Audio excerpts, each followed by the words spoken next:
São, ou seja, não... Como é que eu vou explicar isto?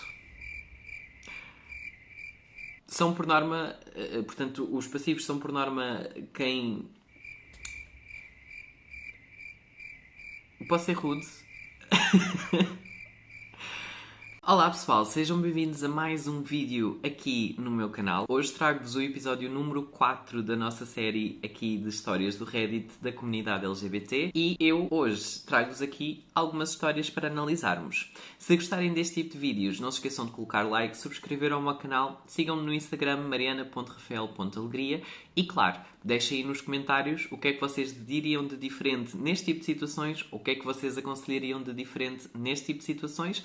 Eu estou sempre interessado em ler os vossos comentários e saber o que é que vocês acham sobre estes assuntos. Atenção que todos estes comentários são com base na minha opinião e, claro, eu não sei tudo e às vezes posso estar errada. Acho que uma discussão saudável pode literalmente ajudar também eu própria a crescer ou a ter acesso a outras visões que eu até poderia nem ter pensado sobre o assunto. Somos todos humanos, todos nós erramos e, portanto, vamos contribuir para o crescimento uns dos outros? Vamos aqui começar, sem mais demoras. É possível alguém deixar de ser gay? Eu estou a olhar para aqui porque eu tenho o computador aqui deste lado, só para que vocês saibam. Geralmente, ouvem-se histórias de homens que eram casados com mulheres e eram heteros, mas depois descobrem-se gays ou que, afinal, também tinham atração por outros homens. E a minha questão aqui é possível acontecer o inverso? É possível que um homem tenha desejos homossexuais, passar a ter desejos heterossexuais também? É possível ele deixar de sentir atração de pessoas do mesmo sexo e passar a sentir pelo sexo oposto? Isto não é nenhuma brincadeira ou gozo, estou a perguntar genuinamente no ato de entender se é possível ou não. Acho que foi no vídeo passado, eu falei que eu acredito genuinamente que a sexualidade é fluida. Lá está, vocês têm pessoas que estão casadas 40, 50 anos e depois descobrem que afinal são gays, são lésbicas, são bissexuais, não interessa. Eu acho que a sexualidade não é uma coisa definida. Para algumas pessoas para algumas pessoas sabem que são gays a vida toda, que são heterossexuais a vida toda, e depois há outras pessoas que pode haver essa mudança, essa fluidez. A realidade é que a natureza é uma coisa impressionante e há muita coisa que ainda é desconhecida sobre nós e sobre a maneira como o mundo funciona e por aí fora. Portanto, é claro que é possível. E não há nada de errado com isso. Toda a vida tu tiveste relações homossexuais e neste momento tu começaste a interessar por raparigas. Eu consigo perceber que quando tu estás set numa ideia em que tu achas que tu és homossexual, que tu gostas de homens ou mulheres, tu vives nesse espectro a vida toda, tu vives sempre com essa ideia, com esse sentimento, acaba por ser às vezes super confuso e assustador até, porque do nada tu estás a descobrir uma nova faceta sobre ti que tu antes não conhecias. Uma faceta que tu desconhecias sobre ti. E eu acho isso super interessante porque, lá está, isto diz-nos que a vida tem muita coisa que nós não estamos à espera e do nada dá assim uma reviravolta. Toma lá uma surpresa, não é?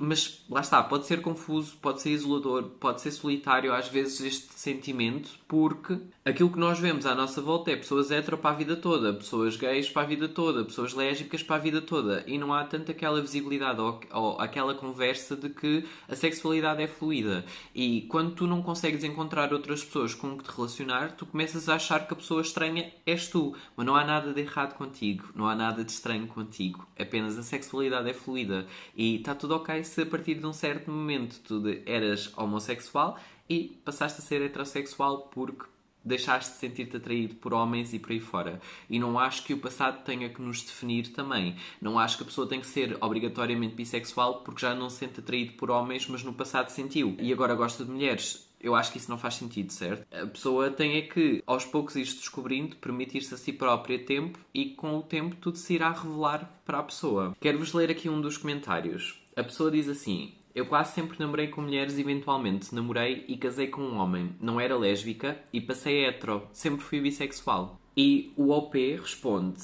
pergunta honesta, sabias que eras bi ou só deste conta quando te apaixonaste por um homem? E ela responde: sabia que era bi porque essa parte foi fácil, porque as minhas amigas falavam de rapazes, as revistas para miúdas na altura Bravo e Super Pop falavam sempre de rapazes e literalmente toda a gente que eu conhecia apresentava ser heterossexual. A parte difícil foi perceber que gostava de mulheres. Achava que admirava as mulheres esteticamente ou que queria ser parecida com elas. Só lá para os 15, 16 anos é que comecei a perceber que os meus sentimentos não eram platónicos. Olhando para trás, era mais que óbvio, mas para uma miúda no cu de Judas nos anos 90 2000, que na internet tinha, nem sabia que gostar de mulheres era uma possibilidade. Lá está. Isto é muito interessante porque nos anos 90, anos 2000, não havia informação sobre pessoas homossexuais. Era uma coisa que não se falava, era uma coisa que não se discutia. Era muito raro aparecer na televisão um casal homossexual ou falar sobre a homossexualidade. Pelo menos de onde eu era, e sobretudo em terrinhas mais desterradas e por aí fora. Talvez em Lisboa se calhar ainda se visse um ou outro, ou dependendo do meio que tu tivesses, talvez tu até tivesses conhecimento e sabias que eles existiam, mas a realidade é que era uma coisa muito desterrada. E eu, por exemplo, cresci na Charneca da Caparica, é onde eu passei a minha infância toda, a minha adolescência praticamente, e a realidade é que vocês não viam homens de mão dada, não viam homens tipo a dar um beijo, nem nada do género. Então era muito difícil tu conseguires olhar e conseguiste identificar com as outras pessoas quando tu já sentias-te diferente para começar. Quando nós não temos representatividade, quando nós não temos algo com que nós consigamos nos relacionar e nós sentimos-nos diferentes, nós sentimos que nós é que não pertencemos. E está tudo errado, porque na realidade existem mais pessoas como nós. Nós não somos únicas. Eu vou dizer aqui uma coisa um bocado dura, mas nós não somos especiais, certo? Tal e qual como nós temos certas características, há de haver mais pessoas com essas características também. É muito raro haver uma coisa extremamente única sobre nós. Há aquela conversa que, porque nós somos todos únicos, nós somos todos diferentes uns dos outros e por aí fora. Claro que há. Não há um ser humano que, se for preciso, seja igual. Mesmo até os gêmeos, porque os gêmeos não os falsos, os verdadeiros. Os gêmeos podem até ser esteticamente iguais, mas a personalidade, por exemplo, vai ser diferente. Portanto, eles nunca vão ser iguais, independentemente de... Então, aqui está uma coisa que eu acho que é tipo... Sim, nós somos todos individuais, temos todas as nossas coisas que nos distinguem e que nos fazem de nós, entre aspas, únicos, mas há de haver sempre qualquer tipo de característica nossa que não é única, por assim dizer, porque há outras pessoas que também vão ter essas mesmas características. Então, claro, nós somos individuais, mas não somos únicos, entre aspas, e há muito pouco essa percepção. Há uma coisa que eu acho muito interessante que se diz na internet, que é uma regra, não sei, que tem um número qualquer, que diz que se vocês pensam é porque existe. Se vocês estão a pensar naquilo, é porque aquilo já existe. Então, é um conceito interessante, porque a realidade é, se nós temos esta característica, há de haver outras pessoas com essa mesma característica. Mas, quando estamos na adolescência, quando estamos a crescer, é muito difícil ter esta percepção. O OP diz, eu sempre pensei, desde que tenho cabeça para pensar propriamente dita, que deve ser mesmo complicado o processo interno. Sendo sincero, vivemos mesmo numa sociedade que felizmente está a mudar e que nos ensina mais a ser hetero que outra coisa, o que faz com que penses que como tu pensaste, era óbvio, como disseste na tua cabeça, não era o, entre aspas, normal, por isso arranjaste outra maneira de entender o que já sentias. Agora sei que, por ser hetero, tive uma vida mais simplificada, por assim dizer, mas quando era puto, não dei por isso.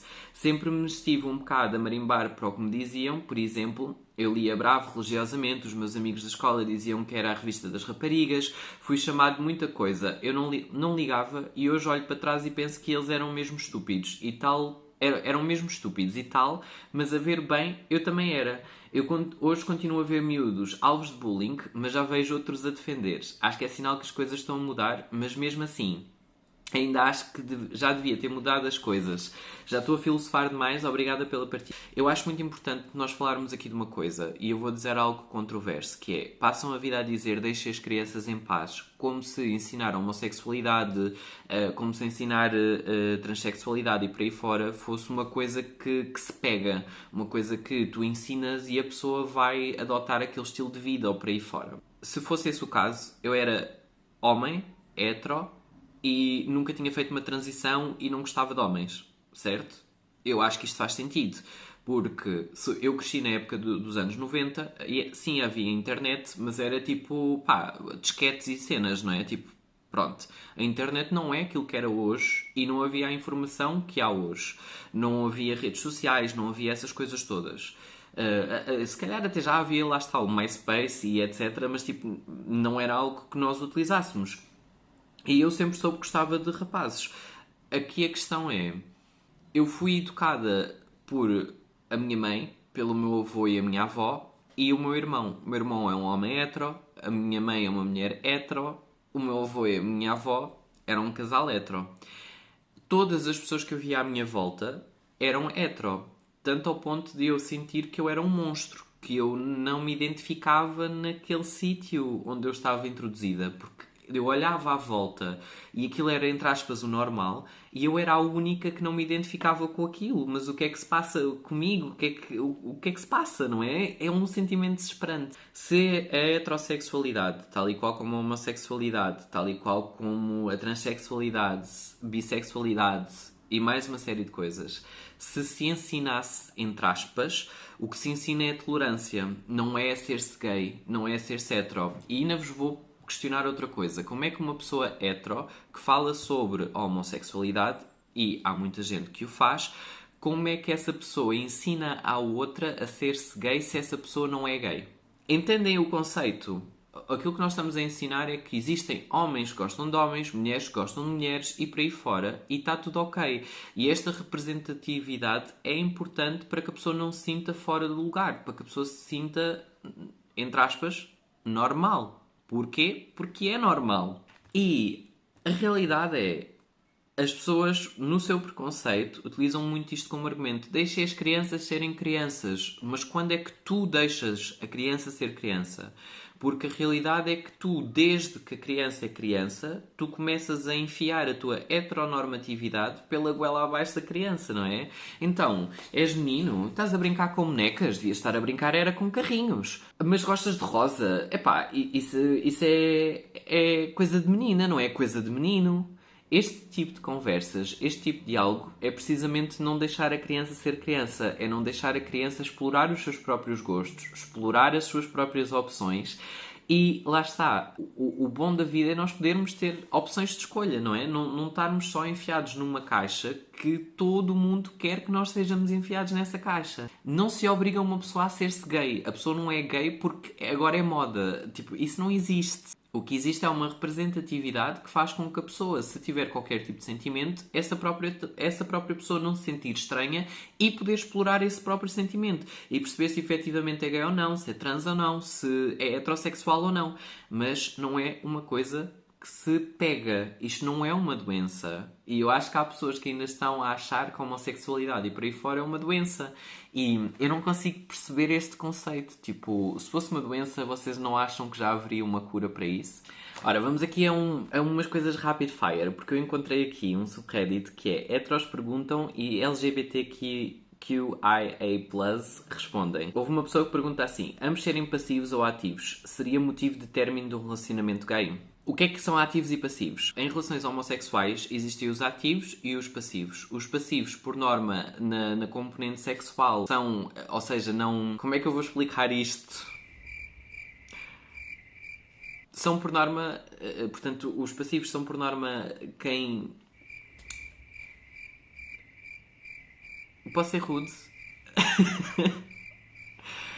Por exemplo, num casal heterossexual, o homem é quem penetra. Portanto, vou expor desta forma: o passivo não penetra, o ativo penetra. Se ambos serem passivos ou ambos serem ativos, seria um motivo de término do relacionamento gay. Pode não necessariamente ser um motivo de término, mas é uma questão que é muito complicada. Porquê? Porque se realmente a componente sexual for a mais importante para o casal, imagina, vocês até podem ter dois ativos ou dois passivos, mas que sejam assexuais, não deem propriamente importância ao sexo. Se isso não for a coisa mais importante, há outras maneiras de se poderem satisfazer. Não acho que tenha que ser um deal breaker necessariamente, mas tudo depende de quão ativo sexualmente são as pessoas. Se for algo que é deal breaker, se for algo que é efetivamente uma coisa que é extremamente importante para a pessoa, muito provavelmente dois ativos ou dois passivos não vai funcionar. Há aqui uma pergunta que é polémica também. Achamos justo uma mulher trans participar em competições físicas femininas, tipo futebol, olimpíadas, natação e etc.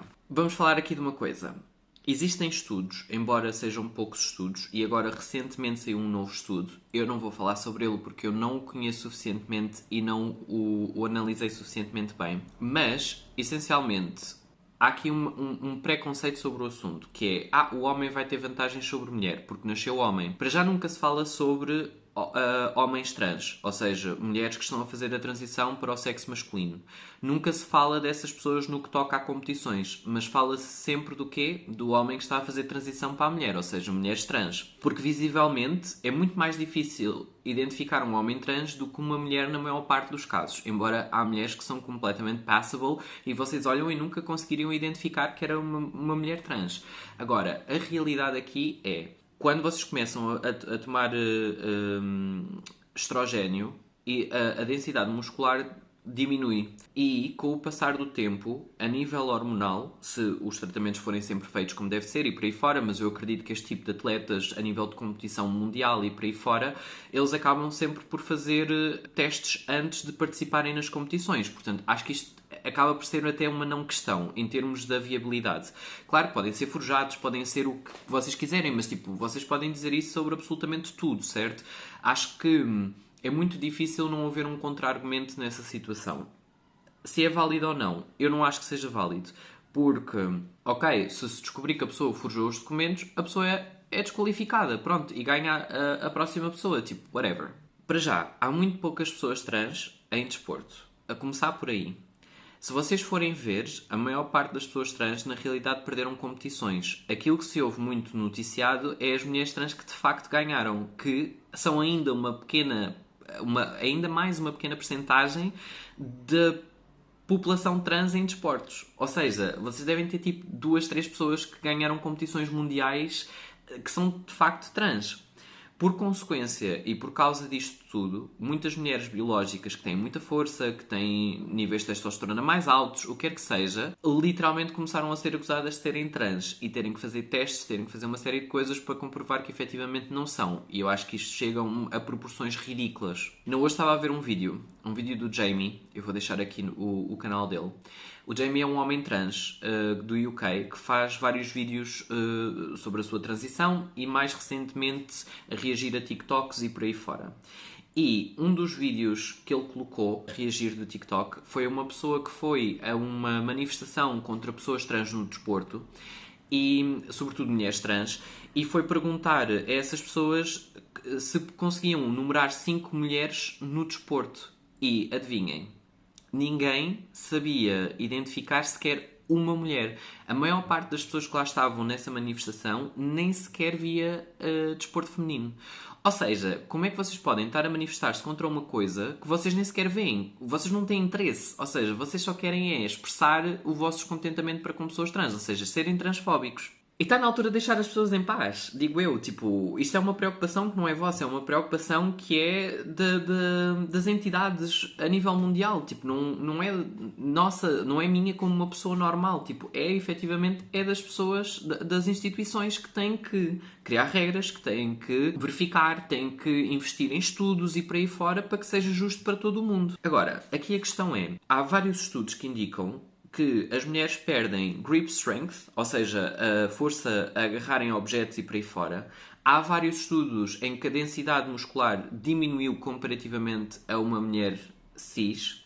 A nível, eu posso-vos dar o meu exemplo. Na minha última consulta com o endocrinologista teve a ver os meus valores das minhas análises e neste momento a minha testosterona está muito perto da testosterona dos níveis de testosterona normal numa mulher cis, uma mulher biológica. Tanto que ele virou-se para mim e disse-me: se os teus valores continuarem assim, na próxima consulta deixas de tomar bloqueadores de testosterona. Porquê? Porque o meu corpo já não está a produzir testosterona o suficiente e já não vai voltar a produzir testosterona suficiente ao ponto de eu precisar de continuar a tomar os bloqueadores de testosterona. Com esta vos deixo. Espero que tenham gostado deste vídeo. Deixem aqui nos comentários se vocês concordaram ou discordam das coisas que eu disse.